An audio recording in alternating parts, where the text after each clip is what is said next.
All right, so welcome back to the Young Idealist and my ongoing series on German idealism, classical German philosophy.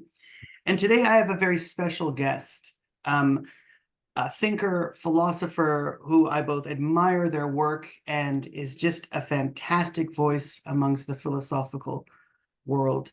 I have Dr. Jason M. Wirth, who is a professor of philosophy at Seattle University and works and teaches in the areas of continental philosophy, Buddhist philosophy, aesthetics, and environmental philosophy. And his recent books include Nietzsche and Other Buddhas, Philosophy After Comparative Philosophy, Indiana 2019, Mountains, Rivers, and the Great Earth, reading Gary Snyder and Dogen in an Age of Ecological Crisis from SUNY, a monograph on Milan Kundera, commiserating with devastated things. That's Fordham 2015. And of course, Schelling's Practice of the Wild, SUNY 2015, co-edited with Brett Davis and Brian Schroeder, which is a fantastic book, actually.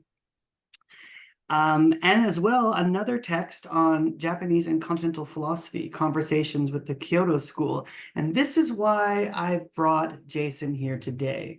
Today, we're going to speak about Keiji Nishitani. I hopefully pronounced his name correct.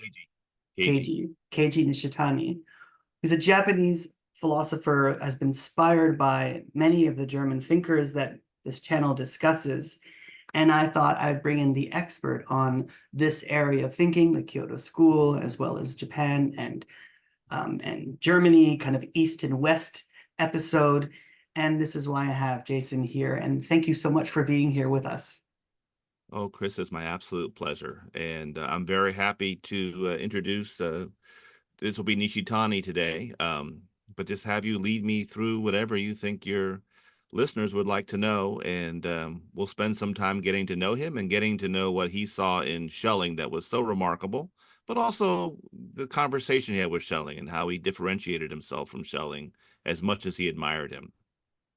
Well, that's a great place to start, actually. So maybe you can begin by telling us who Nishitani was and what makes you think his thought matters, maybe today or even in this great history between Japan and Germany. Yeah, boy, it's such an exciting question. So Nishitani is one of the stalwarts of what is sometimes called the Kyoto School. It's a name that most people have heard of. People don't know all that much about it yet, although things are starting to change. Um, a little bit about the Kyoto School, then a little bit about Nishitani's place in it, and then a little bit about how philosophy came to matter to him. Um, so the Kyoto School goes back, sometimes called in Japan Nishida Tetsugaku, Nishida philosophy, after Nishida Kitaro. So Nishida is the family name, Kitaro is his given name. And Nishida was a very singular thinker. Um, and we should keep in mind what it meant to do philosophy in Japan. Tetsugaku is a relatively recent neologism in Japan, the study of tetsu, the study of iron, the great impermeable wisdom matters. And of course, Japan is historically a very philosophical and very spiritual culture. But you wouldn't go to a university and study philosophy. There wouldn't be a Leibniz or a Hume in Japan.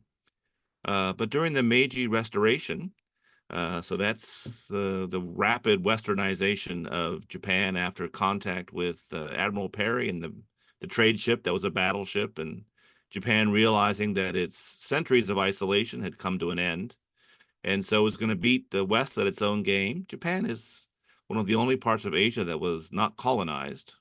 They paid a huge price for that. Rapid rethinking of their entire political and cultural structure. It was very traumatic. But as they began modernizing, they brought in the university. And what they would do is they would just say, well, as we're modernizing, who does what the best?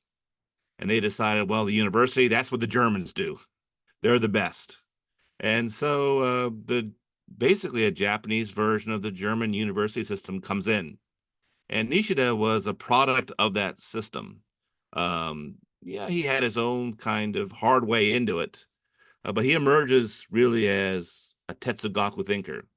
But what made him so remarkable was as he's trying to rethink in this new idiom, so German philosophy, how does one get access to the Japanese traditions, which have some resonances in common, but also have some very important challenges? And we normally think now, wow, Asian thought's so different, and that's always an exaggeration, but it's not the same. And historically, things were emphasized that were not emphasized as clearly or as dramatically or as radically in, say, the European traditions. So he's an interesting figure because he's coming in between an ancient Japanese cultural inheritance, and then the new idiom of official philosophical speaking, which would be the German philosophical tradition. And so, in a way, it's neither Japanese nor German, and in a way, it's both Japanese and German. It's a new language, and this is not comparative philosophy. What is our thought versus their thought? Or what do the Germans think, and how do we appear to the Germans? Or it's not to produce a philosophical thought for German or European tourism and consumption. It was really to think between these two uh, deep and long trajectories that had had historically little contact with each other. So it's an exciting project, and it makes the Kyoto School and Nishida almost unique in the world because they're doing something that's not affirming the two poles and keeping them at their distance, but really thinking in and between the two. So that's the great progenitor of the Kyoto School. And Nishida's student was Keiji Nishitani, Nishitani Keiji. Um, Nishitani, again, just to keep in mind just how deeply invested the Kyoto School was with German thought. The first book ever written in any language in the world on Heidegger was in Japanese before being in time. Many of the early, really serious works on Husserl were in Japanese. The Schelling Society in Japan is still the largest Schelling Society in the world, and it's larger than all the other size societies combined. So they're taking this stuff very seriously. And there's also big pushbacks too, because who counted as a German philosopher? Did Nietzsche count as a German philosopher? It was always a big issue. And of course, they're taking these also by taking Germany's own self-reported sense of its own project, but then they're pushing back against it. So Nishitani, his background, how things came to matter, is very interesting because this kind of cultural upheaval, the Meiji Restoration, was extraordinarily dislocating. We think now of Japan as very much a traditional society, and in some ways that's true, but in some ways, such a trope, I think, erases the enormous earthquake that was the late 19th century and a whole series of events that eventually end up in the Great Pacific War and Japan's humiliating defeat. All this stuff. It's a huge mess. And Nishitani is born into this upheaval. And so you're not born in this upheaval saying, wow, I'm a Zen person and I'm reading Husserl, or I'm a Zen person and I'm reading Schelling. He grew up thinking, wow, life makes no sense. And so he does, just like we did in Germany, just like we did in our own childhood, he turns to thinkers like Nietzsche. And he just loved Nietzsche. Wow, this guy's amazing. It just gave him a sense of distance and critical remove from the hypocrisy and stupidity of his received culture. And so he's went around as this kind of youthful, overzealous, not critical enough Nietzschean, but that got him into philosophy. But it's interesting because he's using a German tradition to understand his own cultural malaise in the same way in which Canadians do that, Americans did that also. That's just part of the sharing of philosophy. Um, but it never occurred to him that there would be resources in his own tradition. And as he later thought about it in his maturity, he thought, wow, it's strange because we're importing philosophy from Germany at a time in which, if we read it more carefully, the German philosophical tradition excels at understanding the crisis of its own tradition and the crisis of the history of philosophy and the crisis that we might mark with phrases like the death of God or the crisis that made someone like Schelling in his own time so dangerous and so feared. He was not part of the establishment. He was an unbelievably radical thinker over and against the norms of what philosophy and really academic life are supposed to be. Um, so you're getting all these things that they're normal, and you don't have any sense that you're trying to improve your culture by inheriting a rotting corpse that is an expert at its own autopsy, which would be the German philosophical tradition. I mean, they're really extremely good at surveying the damage and the mistakes and the crises of their own project and their own history and their own legacy. Um, so um, Nishitani reports that Japan inherited the German philosophical tradition at a time in which it did not sense not only Germany's own spiritual crisis, uh, but they're absolutely obtuse to Japan's own spiritual crisis, which had everything to do with just dropping everything. And as Monty Python says, and now for something completely different. It was crazy. It was a crazy position to be doing philosophy, but it's good for philosophy because suddenly you begin to see from two different perspectives a very deep problem. And that's the problem of ground. And that's going to be really key for someone like Schelling. And the problem of ground emerges not when you go, oh, wow, ground, thank you so much. Wow, ground, how miraculous. The thought of ground comes always first as an earthquake.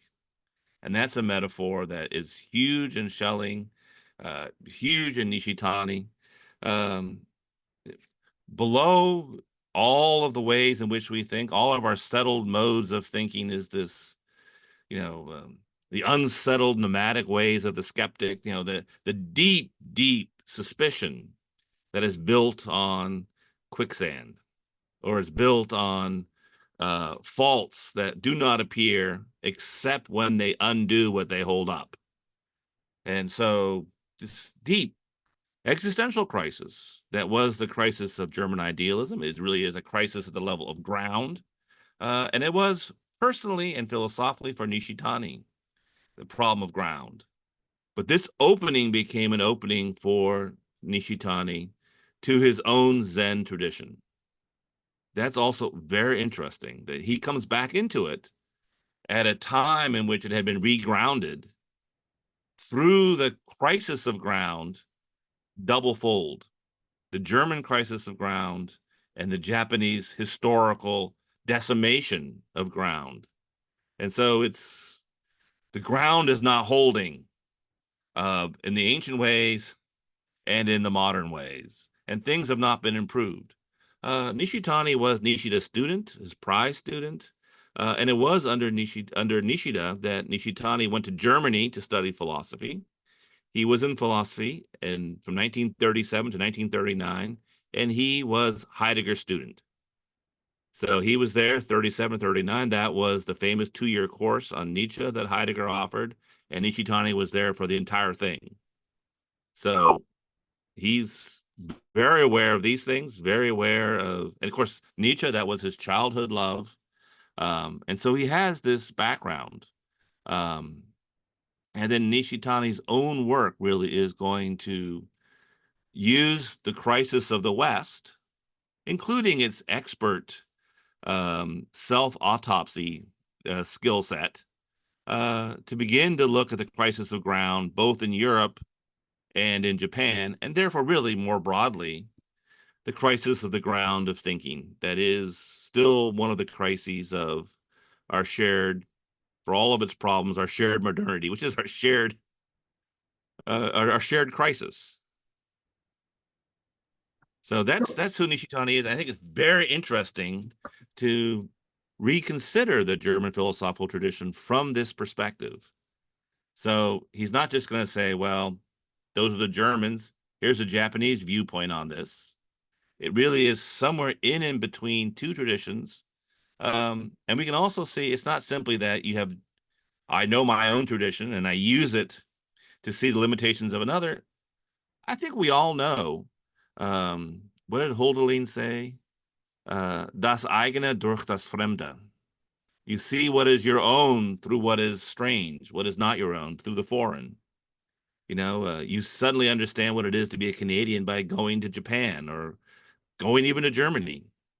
Um, I suddenly see what it is to be an American by hell. I mean, just crossing the border into Canada, which is my neighbor.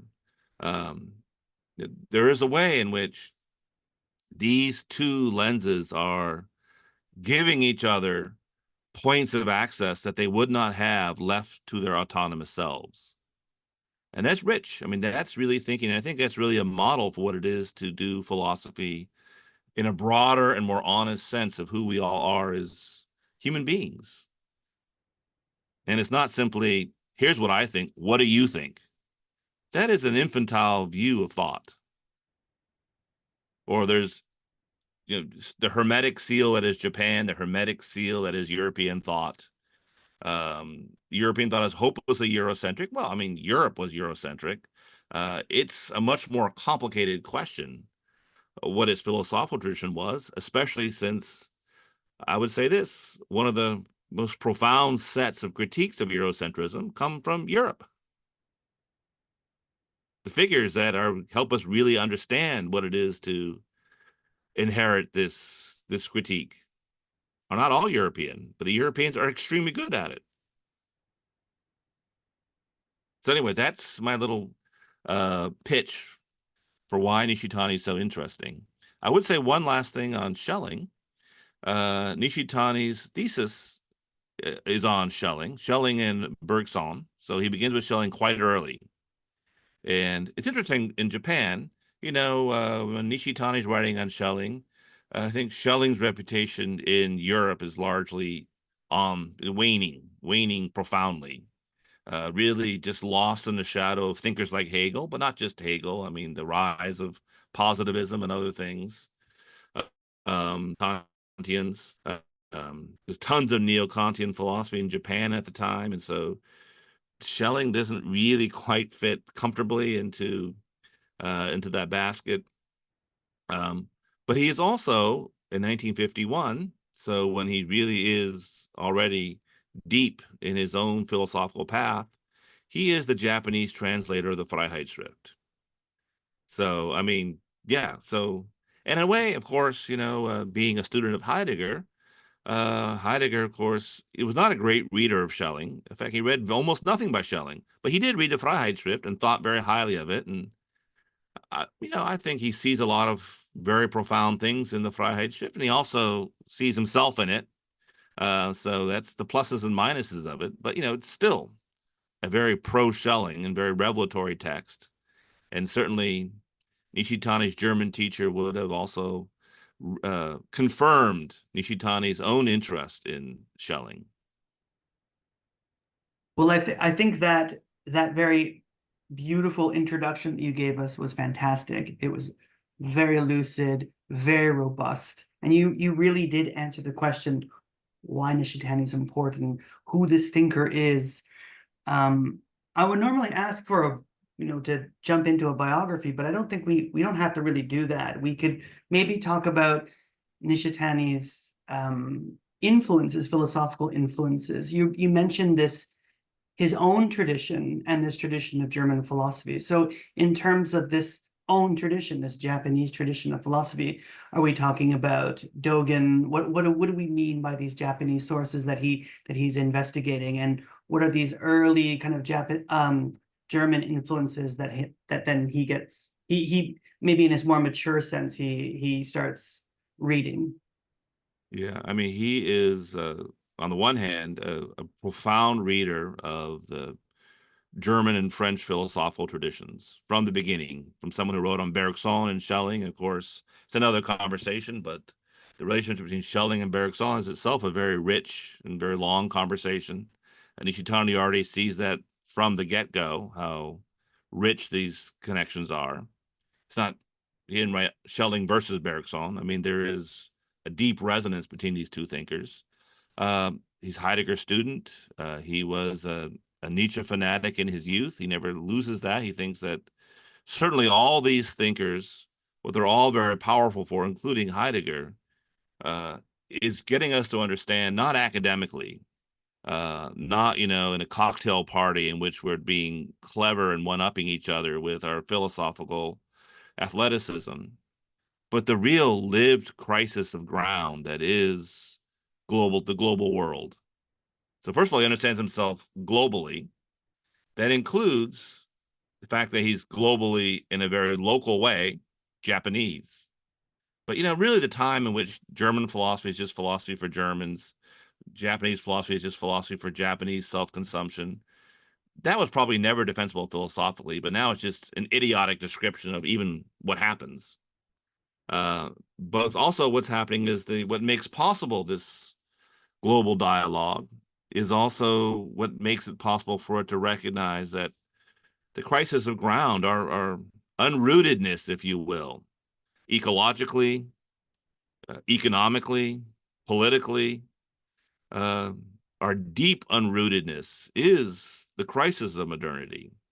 And so this is a life and death issue. I mean, you can even say this, our ecological unrootedness. And, Nishitani, of course, the ecological resonances of the problem of ground, as they were for Schelling, are in no way whatsoever lost on Nishitani. One of the famous contrasts between he and his teacher, Nishida was still very much caught up in trying to think these problems in terms of history. Nishitani was a much more ecological thinker, starting just from the fact that he was from a very beautiful part of Japan up by the Noto Peninsula outside of the very beautiful city of Kanazawa. Um, he really, really had this ecological sense. But, if you look at it, the problem of ecology is our ecological ground has come into crisis. It's revealed us as unmoored, as not in any way, as Schelling himself warned, as not in any way attentive to the living ground that makes possible anything, let alone how we live or that we live. This very living, tenuous membrane that makes life as we know it possible. We're completely alienated from the ground of that membrane, and that membrane is coming increasingly into crisis. So Nishitani is really thinking from that perspective. That really is his issue. And another way of putting the issue is, um, how do we characterize, say, for example, Zen practice? Now, there was the ways in which it was characterized when it was something internal to Japan or internal to Japan, but in dialogue with China, as it often was, as it was internal to Japan and dialogue with China and had a completely imaginary relationship to its Indian origins. There was that conversation and that way of understanding for that time, but that's not Japan that modernizes in order to globalize. That's not the Japan that's fighting a war with China and Russia and then eventually the United States. That's not the Japan of isolation. This is Japan that's in the mix of things. So how does it begin to retrieve its own Zen tradition?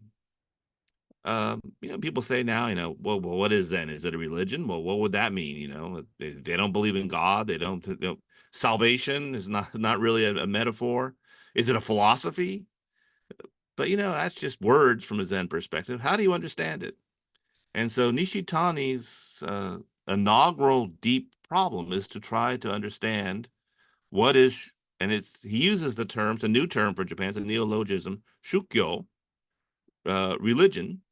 And he doesn't use it disparagingly, as if, while it is discovered religion by being in contact once again with Europe, although it is the case that Japan is not very Judeo-Christian Islamic, that goes back also to, the Endo silence, accounts of the Japanese crucifying the Franciscans, the Jesuits, and driving Christianity underground. That's true. But they did it because they thought, well, we already have religion. This is religious imperialism. But what does it mean to think about this as it all religious? And when we try to think about it as all religious, in any way religious, we always do that too. Oh, religion. Okay, well, that's something unphilosophical. And we'll use philosophy of religion to be able to talk about religion because religion is just hopelessly beliefs and rituals and uncritical and just believe. So you need philosophy to purify. And that's a Western trajectory. But that was not true in Japan, not even true in the West, not true in the European West, in the medieval times, that you could, like, for example, in the 13th century, Eckhart, Thomas, Bonaventure, all these figures, the philosophy and religion were somehow separate universes was unimaginable, as it was in Japan. But at the same time, what it means to say that Japan was philosophical religious is really not a European idea. So he really tried to think, what would it mean to even find access? Now, someone like Schelling's very interesting on this issue because Schelling was also himself very religious. But if by that you mean apologetically religious, you have to say, well, absolutely not. He was, from an apologetics perspective, a heretic. For him, religion was something that was still to come. We still don't even know what it means to speak philosophically about religion. That's his famous philosophical religion. But it also is the Johannine Church. His term, not the term, is for something that is we're still sorting out. We have no idea what it might mean. So certainly, uh, resting on our laurels was not Schelling's perspective. But it's interesting because what is the Zen to come for Japan? In a way, it is to rethink what it meant to be religious, or even rethink it somehow as religion, but not apologetically, not by saying, well, we had our own version of what religion meant in Europe. You're reading someone like Schelling or Nietzsche, what it means to be spiritual is not the status quo. So you can see, or Heidegger for that matter, all the figures he's reading are not status quo thinkers along this line.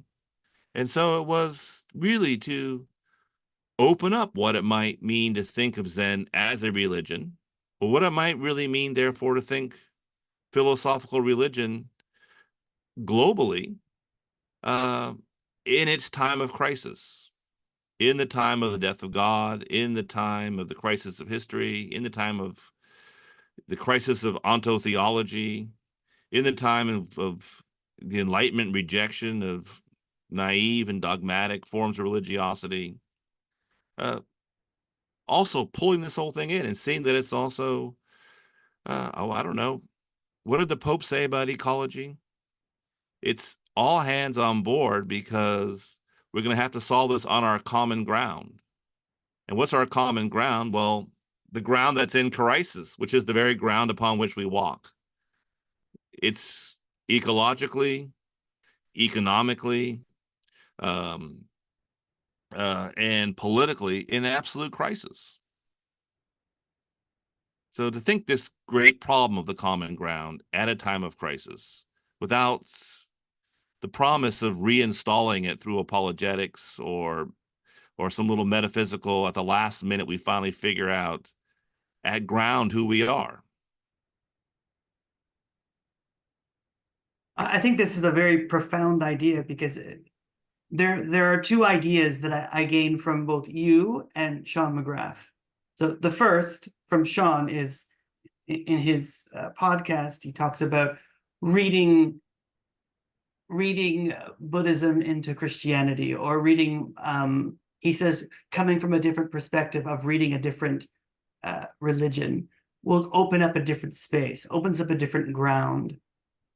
And then there's this one line, there's a line that always kind of is in my head from you, where you say that you're not going to put your own voice on Schelling. You're going to think through Schelling. I really like this. And it seems that in the same way that Nishitani is, in a sense, reading through this tradition, trying to find a ground, but coming from different perspectives. So he's really, in a sense, not just a singular philosopher. He's a kind of pluralist philosopher, thinking from all areas. So I really like that idea. And I think you brought that to light very, very nicely, actually.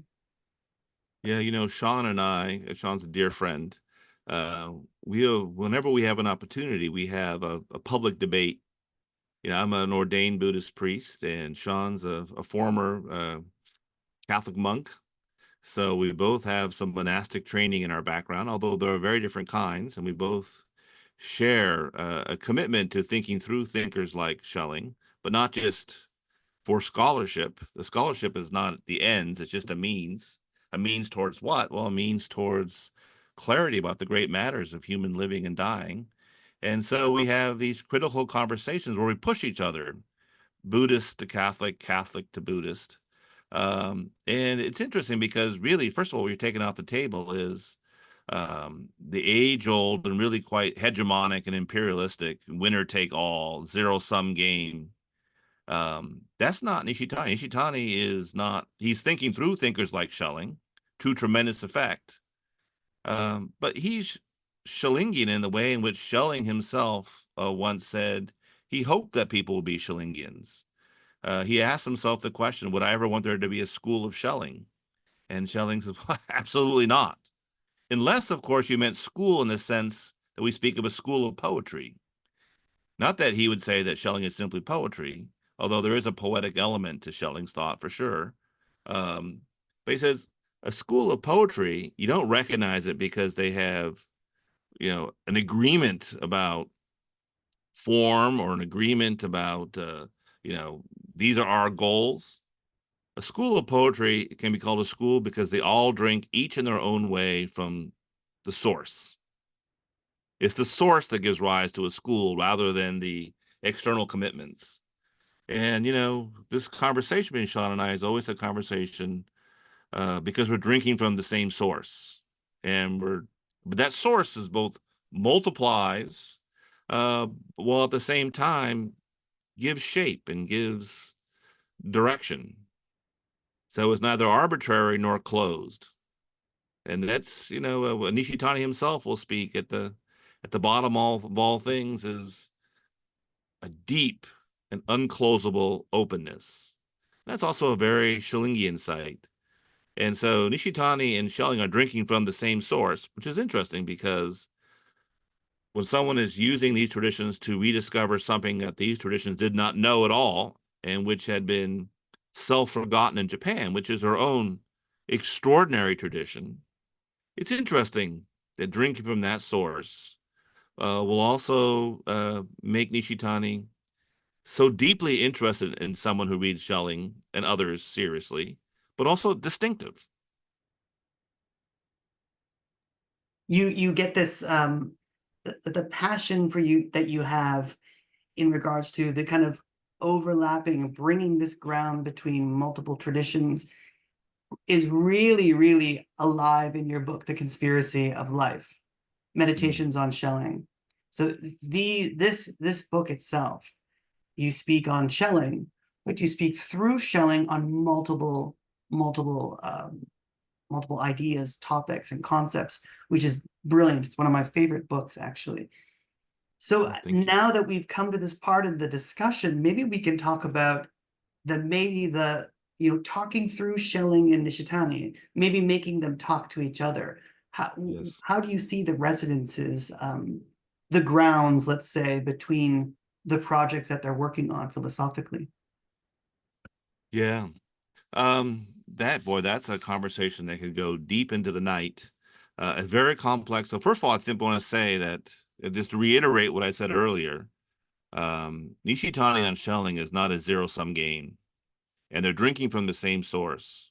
And Nishitani is a very grateful reader of the European traditions, not because Europe got it right for we, benighted Japanese, but really because thinking isn't the matters for that are both irreducibly cultural but owned by no culture.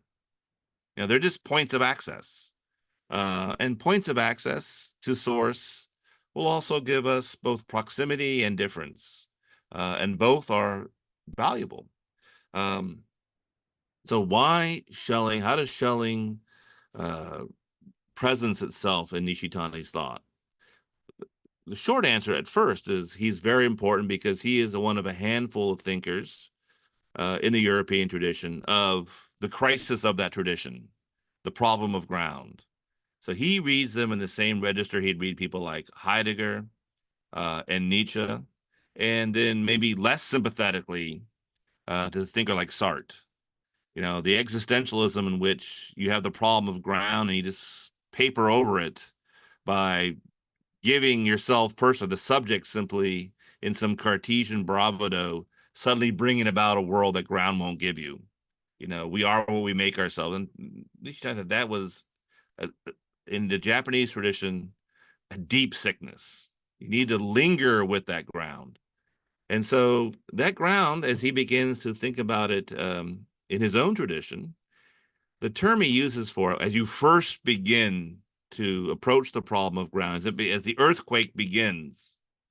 So you living your nice little, Ivan Illich life, and suddenly you think that you're about to die. You realize you're about to die, and suddenly you see that you'd been living all this time on a ground that was uh, quiet and stable only because you didn't look at it.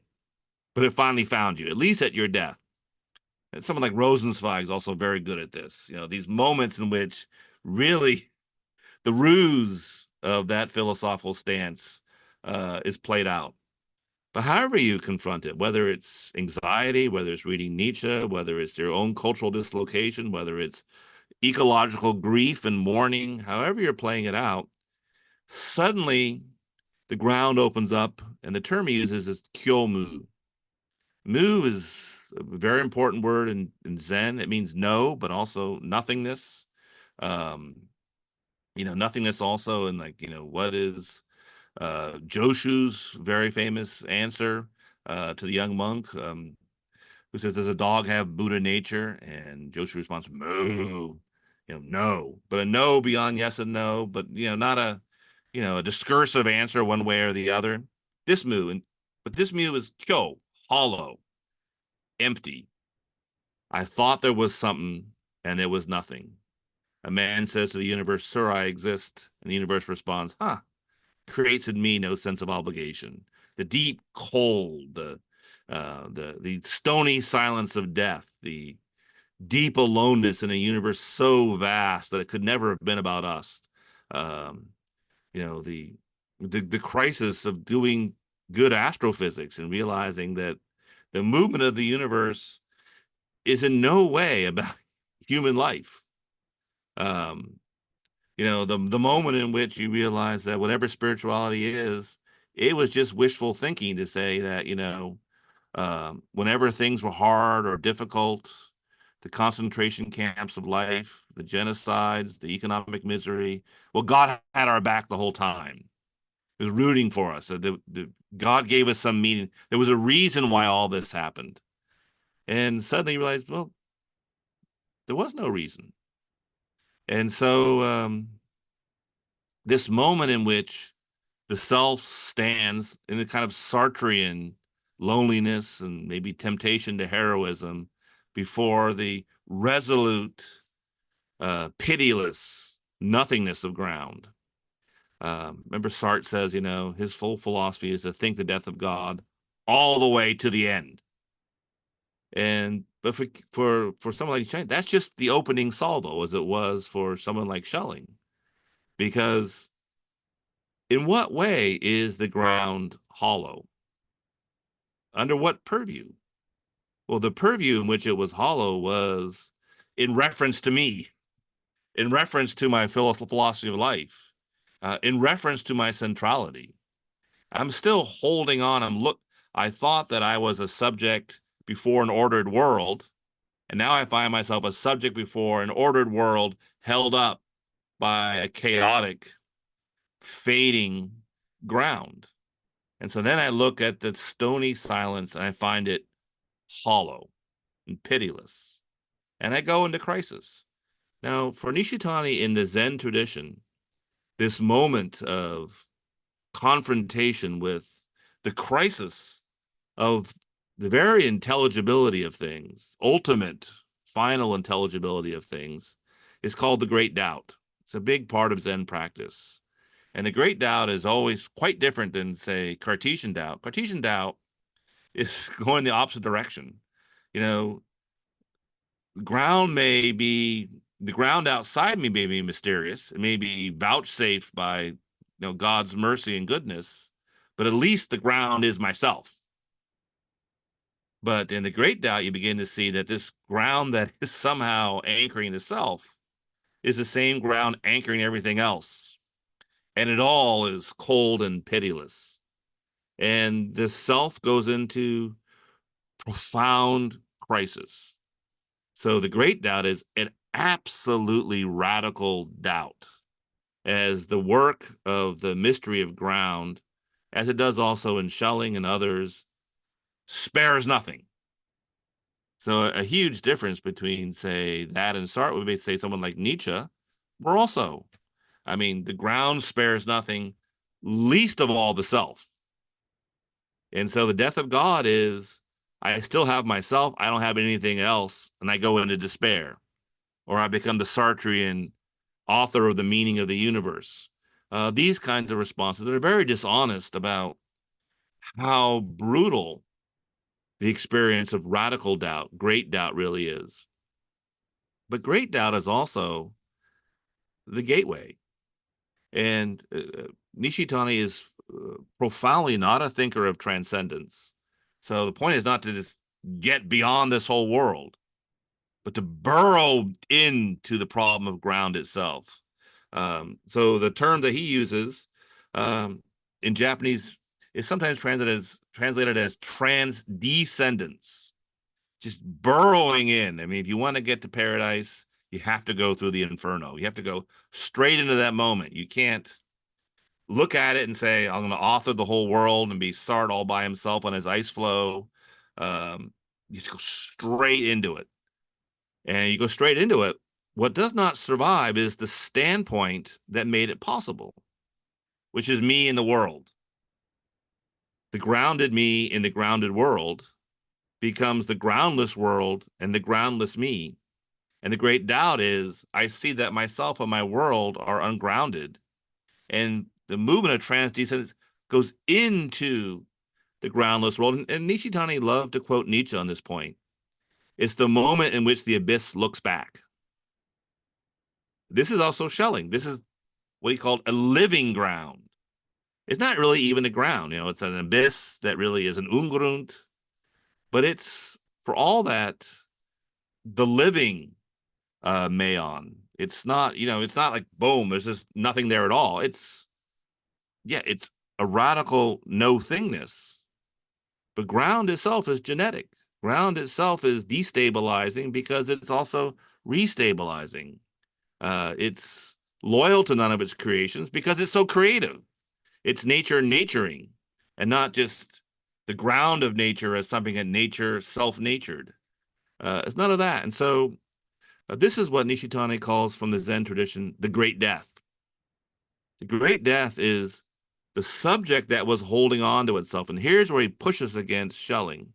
Because Schelling has this, but he's always trying to have his cake and eat it too by imagining, as does Heidegger, that this self simply becomes ecstatic, open to the mystery and genesis of its ground.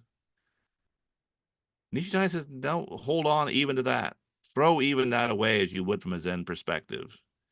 That self dies, and you think all things, including yourself, not from yourself as a reference point, even ecstatically, but from a brand new standpoint.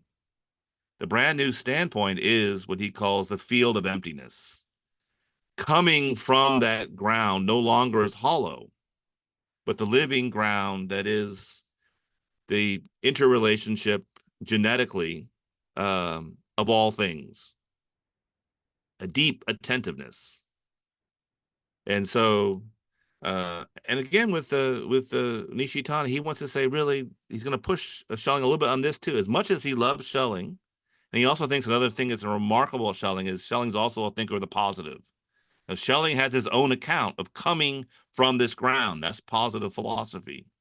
Um, but he wants to just push him a little bit more because Schelling's language, Christian language, is still too much caught up in the prior standpoint. What is hidden is being revealed.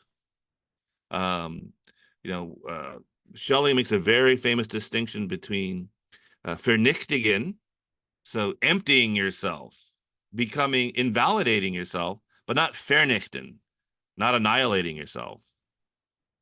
Well, no, it's annihilation of yourself. It's not emptying yourself. It's not just kenosis. It's dying to yourself utterly so that you come positively from this field of emptiness. So not revelation, but for Nishitani, and he uses the term in English, realization. Realization, it's a beautiful word. He says that by the way, Nishitani did not speak English. He spoke beautiful German, but didn't speak English. So he just heard this in this word. He said all people who speak English say you can't actually say this in English, and people would agree that it means that. But he just said, look, he heard two things in the word realization. One, problem is not the hidden becoming revealed. Well, that's like saying I'm drunk, and when I sober up, the world reveals itself to me. The world was not hiding. It was not hidden. I was too drunk to see that I was drunk. I didn't see that the problems were in my own eyes, that I was trying to empty out the entire standpoint based on me at the end always being the beneficiary of philosophy and spiritual growth. Well, no, I'm the result of that. I'm not the beneficiary of that. So I'm coming from a ground otherwise than myself. So I realization, the real realizing itself, the real becoming real. That I realize. So in the two senses, that one realizes the standpoint of the living ground as the field of emptiness, rather than having it revealed to one. First of all, there's no one to reveal it to. That's part of the illusion. Um, even history is still too caught up in history of whom? History of human beings. Nishitani is very radical, as radical as Schelling's sense of history is. Nishitani is probably a little more in the Benjaminian direction. I mean, very suspicious of that. The realization now and here of the real realizing itself. And I woke up to that, not was gifted that as a result of um, my philosophical endeavors, because there was no one to receive it. So the way you see, they're just dancing together. And, you know, um, Nishitani is quite clear. Schelling is one of the few thinkers in the European tradition who absolutely has an extremely radical sense of the positive. So I think on this issue that most Schellingians don't know what to do with, this non-reflective sense of the absolute, but really the embodied, sensuous, beyond its reflective capture sense of the now. That is deeply in Schelling's positive philosophy, and Nishitani loves that. He's in there. This is where he thinks the real fruit is, and you can see him tweaking it from his own sense of source, kind of the Zen version of positive philosophy. When you were speaking, I got two ideas in my head, and I wanted to. The first was the moment of the unreason that Schelling talks about that becomes reason, but instead of it becoming reason later on, sticking with that unreason, that ground of unreason, that he talks about this unknowable swirling mass of chaos in Plato's matter. And I was also thinking of Rainer Sherman's reading of Eckhart, and he has a at the end of the text that he has, I forget what the text is called, he talks about a little bit of Buddhism as well too. And he's talking about Eckhart in the sense of that releasement. That releasement is, in a sense, annihilating oneself. It's not just emptying yourself. It's annihilating what is Vernichten, not vernichtigen. That's yes. Yeah. Yeah, it's super rich. So I would say someone like Meister Eckhart is absolutely pivotal to this conversation.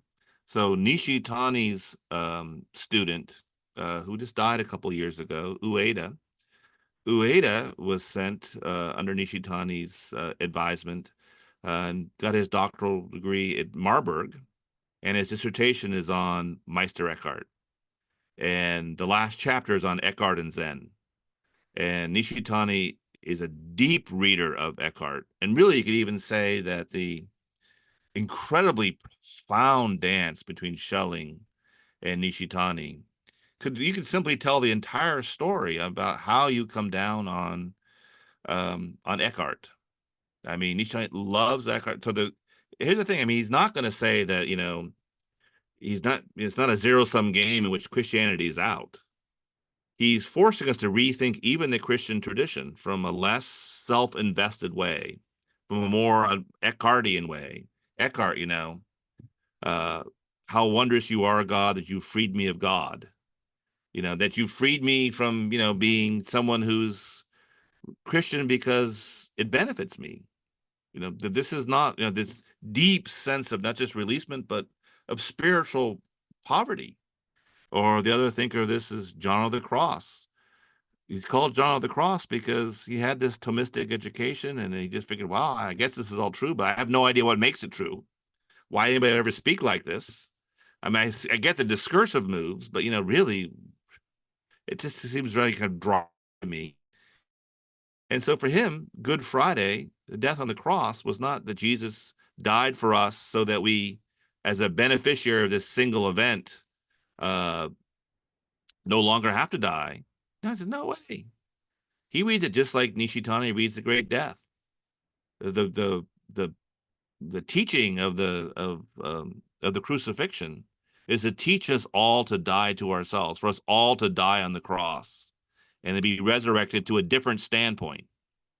And so the dark night of the soul is when we die to ourselves on the cross, that Jesus taught us how to die so that we might live. And the resurrection is not, wow, I'm not no longer dead. No, it's no longer I who live, but Christ who lives in me. That famous Paul, that quote that both Nishida and Nishitani loved. They find it here again and again. And John of the Cross suddenly understands himself as a window through which the light of things shines. And of course, in a way, that's very Schellingian. But in a way, there's also a slight tendency in Schelling to still try to hold on to not the centrality of the subject. The subject is ungrounded, radically, radically ungrounded as it can be.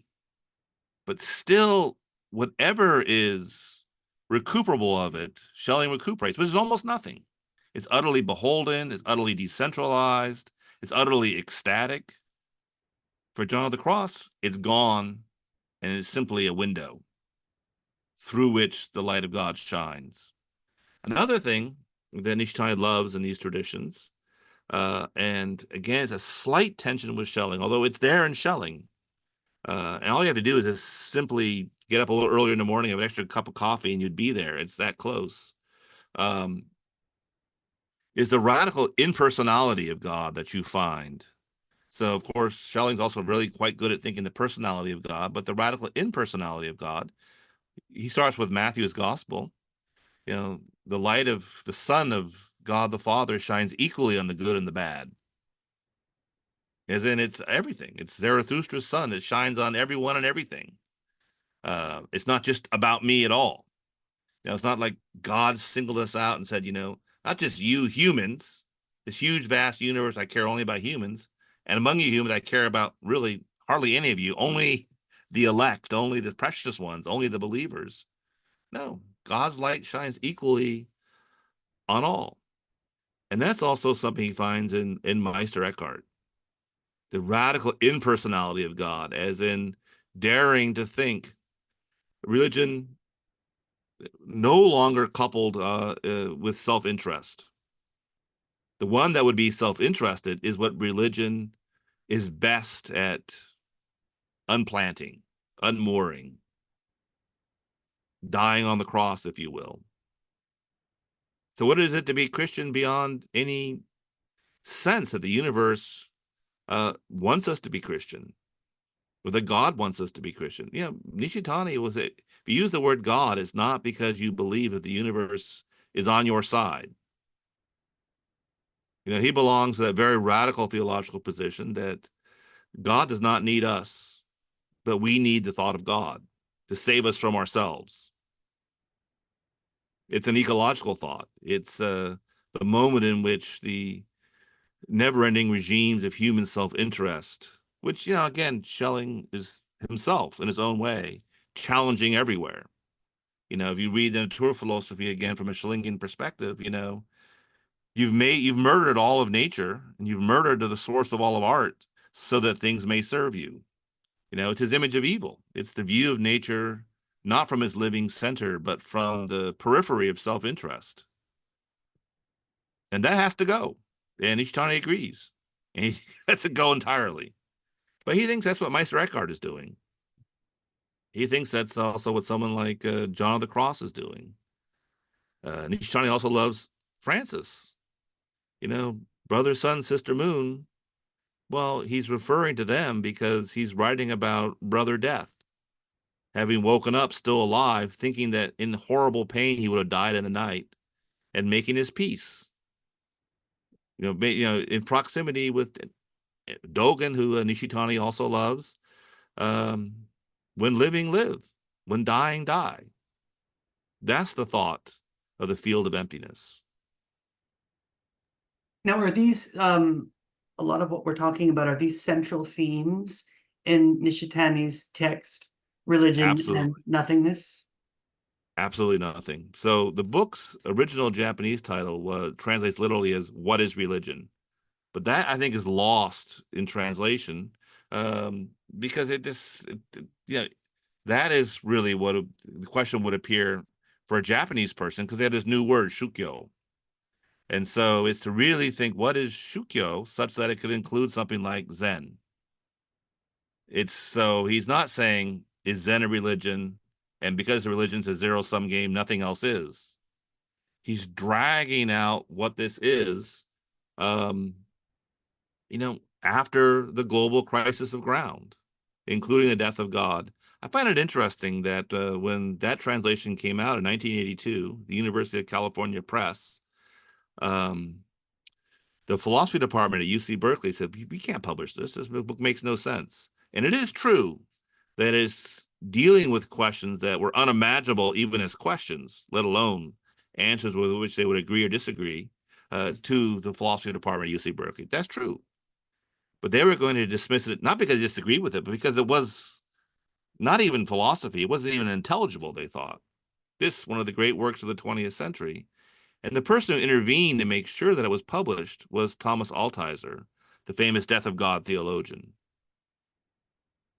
And really, I think Schelling belongs, at least according to Altizer's own understanding, belongs in the Death of God theological tradition. And he also saw Nishitani in this tradition and really saw that this was what they're working with. And this really was Nishitani's great question. What is it to be philosophically religious or religiously philosophical? But Schelling calls philosophical religion. I mean, Schelling's argument for philosophical religion, I think, is profound. And I think Nishitani took it very seriously. It is no longer credible to be naively religious, unphilosophically, uncritically, unreflectively religious.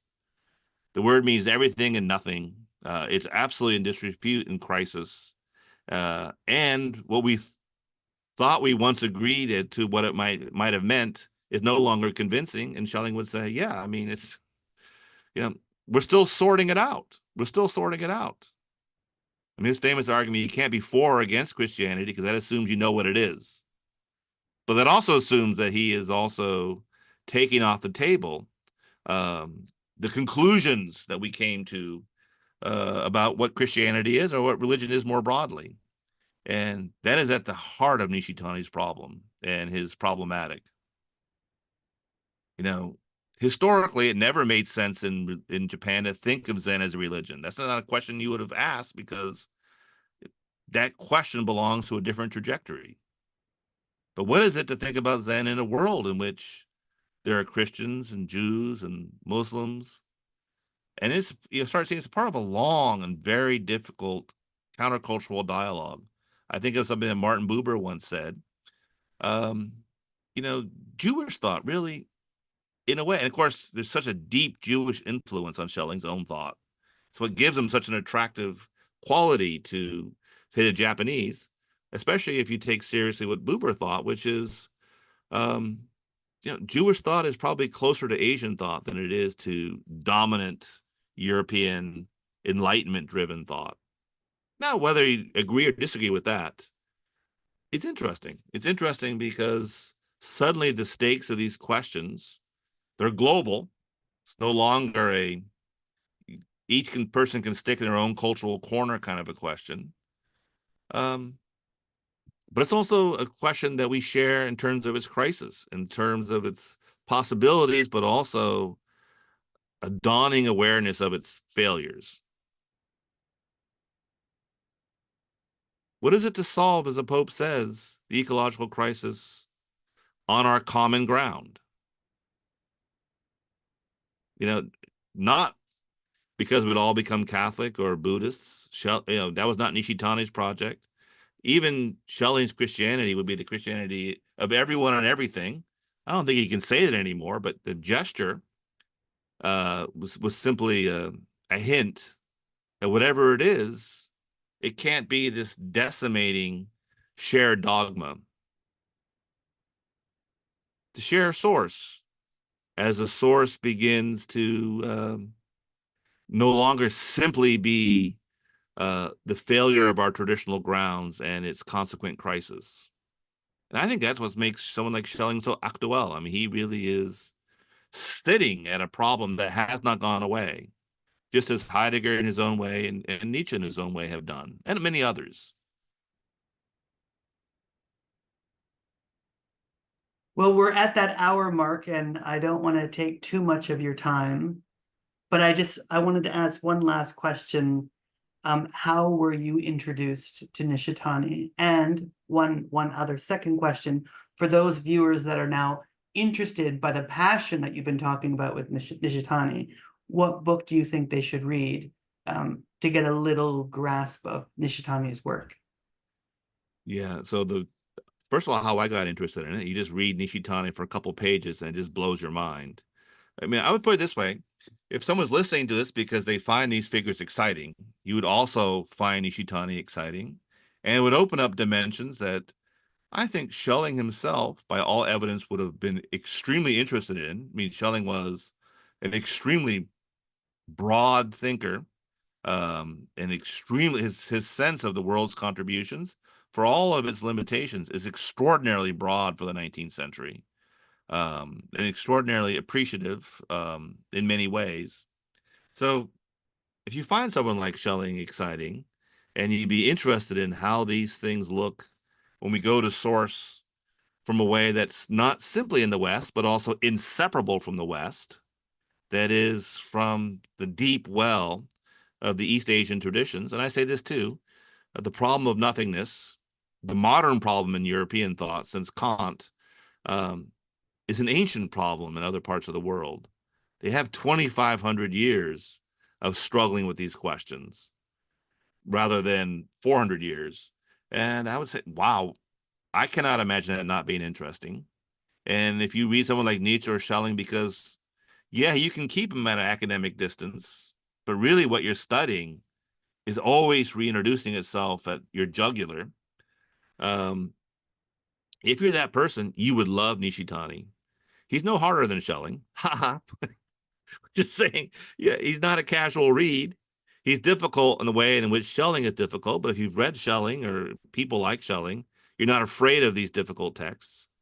And he's absolutely amazing. I think that his magnum opus will always be the text that's translated as Religion and Nothingness.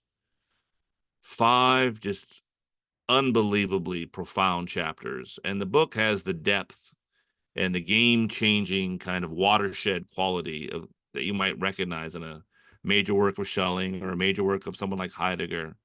I mean, it just comes from a deep place, and it's clearly cast through the European lens that reopens the Japanese lens, that also, in so doing, challenges and drinks from source differently from the very lens that made it possible to find itself again.